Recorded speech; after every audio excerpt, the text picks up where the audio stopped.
Moments of Zen on a Tuesday. Tom on a Tuesday, we bring him in. Hi, Tom. How are you? Oh, I'm doing great, Butch. How are you, sir? I'm doing well.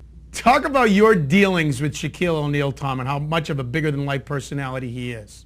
Well, okay, he's funny. There's no doubt about it. I like Shaq, Butch. Here's the thing with Shaq. I like him. You know, he's funny. He's funnier because he's so big and he's so playful that we're not used to seeing things like that, where I think it's a little distorted on the comedy level. Maybe he's not quite as funny. None of his stuff is really that original. He's just kind of goofy. He's playful. He doesn't mind throwing himself in situations and making himself look silly, and we find that fun. Now, here's the thing, Stearns.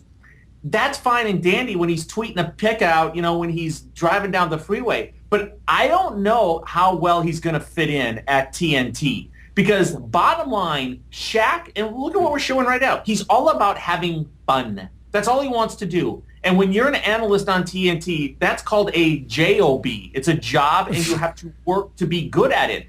I don't see him honing his craft as an analyst. Okay, I don't think you just roll him out. Well, but wait a minute. Let me disagree with you on that. I don't know whether he's going to do the work, so I'll agree with you on that. He's going to have to. But if there is any place where they have fun when it comes to analysis of a sport and do a good job of bringing ex-players in, Kenny Smith and Charles Barkley with Ernie Roberts. I mean, even look at Chris Webber. Chris Webber has jumped in, done his homework, and taken the serious guy that he is when he's not smoking dope and made himself into a personality that's listenable there. Why couldn't Shaq fit there? Well, I'm not saying he can't, but I will in doses, like every once in a while. But he still has to get, well, he's lucky because he's in Orlando, so it's not like he has to commute as far as Charles does from Phoenix to Atlanta once or twice a week. I just don't think he's a great communicator, Butch. He mumbles, he speaks low. It takes a lot of endurance, and he's used to being a star, a global big-time superstar. He has to now fit in and be part of a show. He's got to go to production meetings. He's got to do his homework. He's not going to be able to get away with just a little flippant giggle or goofy little thing here or there for 8 months of an NBA season. I'm going to tell you something. I don't think you're giving him enough credit. This is a guy who's been successful not only because of his talent, because he has worked at it, Tom. I mean, he's one of the greatest centers in the history of the NBA. He's a multi-time champion.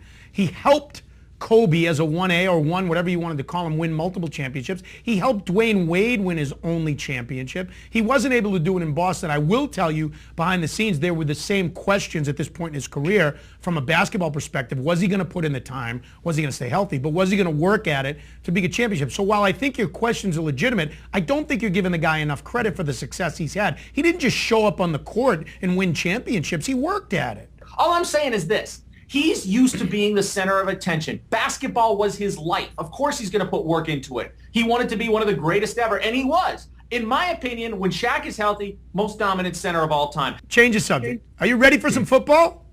Bring it on. Let's get this thing going. Good God. It's just been, you know, I'm so sick of everything. I mean, from the budget talks with on the national level. You're spending some time in Minnesota where they shut down the government for 2 months. They shut down football. They shut down basketball. Can't somebody just do their damn job?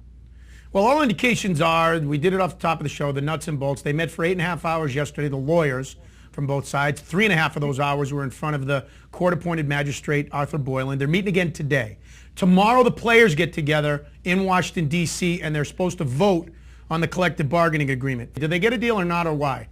No, they do. It's over, of course. They wouldn't allow this type of rhetoric to get out there.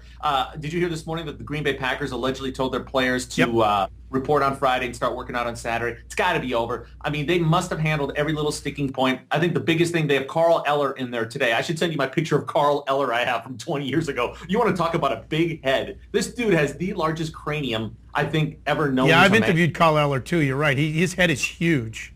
It's unbelievable. So they're going to get some of that worked out, and then I think they have to, if they can get the global settlement, which they're looking for, which is going to take care of all the plaintiffs in that lawsuit. Jackson, the receiver for San Diego, he's going to want to get paid, as is your New England Patriots lineman, right? Well, yeah, Logan Mankins. Let's talk about those two guys. They're the two guys that really could hold the key to this. They could hold this whole thing up. Everything could be agreed to. And they, like I mentioned to Chris Whalen, they're not Curt Flood back in baseball's 60s where he challenged the reserve clause and led to guaranteed contracts and free agency. But they could really throw a kink in this because of their status. And those two marquee players who don't want to be franchised anymore could step up with maybe some support from the players behind the scenes, and say, no, we don't care about this agreement. We want our money. And then it becomes the owners against the owners and what they want to do if they want football this year.